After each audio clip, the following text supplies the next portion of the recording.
আসসালামু আলাইকুম, welcome to my channel Kajla দেবী। আজকে আমি নিয়ে এসেছি একটি সবজি রেসিপি। আমি খুব অল্প উপকরণ দিয়ে আমার সবজি রেসিপিটি করব। এগুলো হচ্ছে মিষ্টি আলুর শাক। আমার বাসায় একটি গাছ আছে। আমি মাঝে মধ্যেই এই শাক পাতাগুলো বিভিন্ন সবজিতে ইউজ করি। আমার খুব ভালো লাগে এই শাকটি। এগুলো হচ্ছে আমার মিষ্টি আলুর শাক। আমার রান্নার জন্য প্রয়োজন কাঁঠালের বিচি,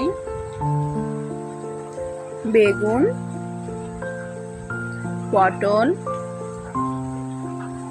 আলু, পেঁয়াজ, রসুন, কাঁচামরিচ। তো এই উপকরণগুলো দিয়ে আমি আমার আজকের সবজি রেসিপিটি করব। দেখতে থাকুন। আমি শাকগুলো ধুয়ে নিয়েছি, আলু কেটে নিয়েছি, বেগুন, পটল, কাঁঠালের বিচি, পেঁয়াজ কুচি, কাঁচামরিচ ও রসুন কুচি। তো আমার সব উপকরণ আমি রেডি করে নিয়েছি। এবার কড়াইতে তেল দিয়ে নিচ্ছি। আমি খুব অল্প তেল দিয়ে সবজিটি করব। পেঁয়াজ কুচিগুলো তেলে দিয়ে দিচ্ছি।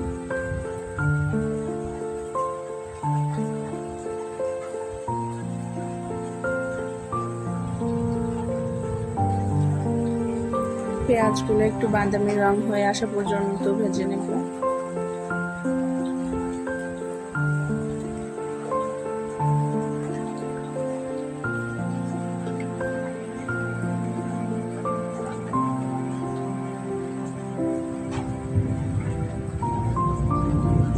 রসুন কুচি দিয়ে দিলাম,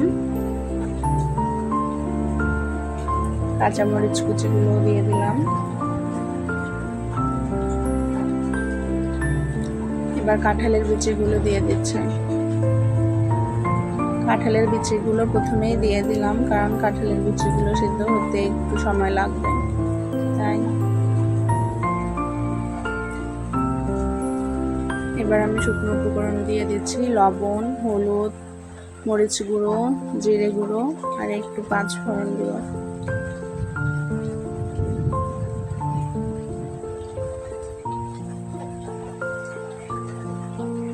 অল্প একটু পানি দিয়ে দিলাম।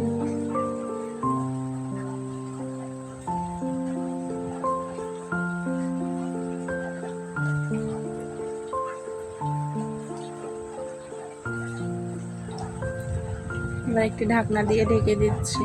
কাঁঠালের বিচিগুলো সিদ্ধ হয়ে যাবে আর মশলাগুলোও কষানো হয়ে যাবে। এবার আমি আলুগুলো দিয়ে দিলাম। অল্প একটু পানি দিয়ে নিচ্ছি যাতে পুড়ে না যায়।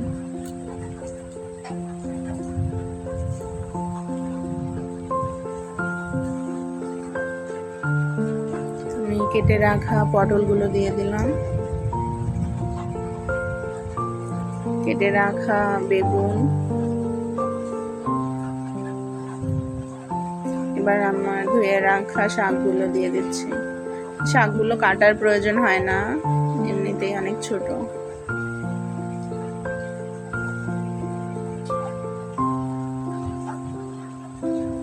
ভালো করে এগুলো একটু মেখে নেব আর একটু পানি দিয়ে নিচ্ছি। পরিমাণ মতো একটু পানি দিলেই হবে, খুব বেশি পানি দেওয়ার প্রয়োজন নেই। হালকা আঁচে রান্না করলে বেশি পানি দিতে হয় না, অল্প পানিতেই সবগুলো সবজি সিদ্ধ হয়ে যাবে।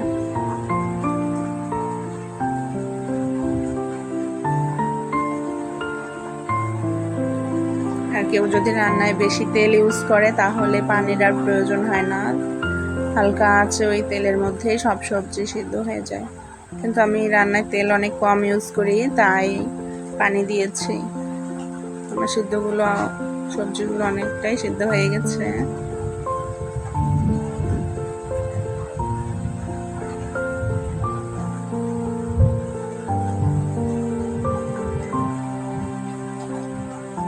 সবজি থেকে পানিগুলো অনেকটাই শুকিয়ে এসেছে, দেখেন।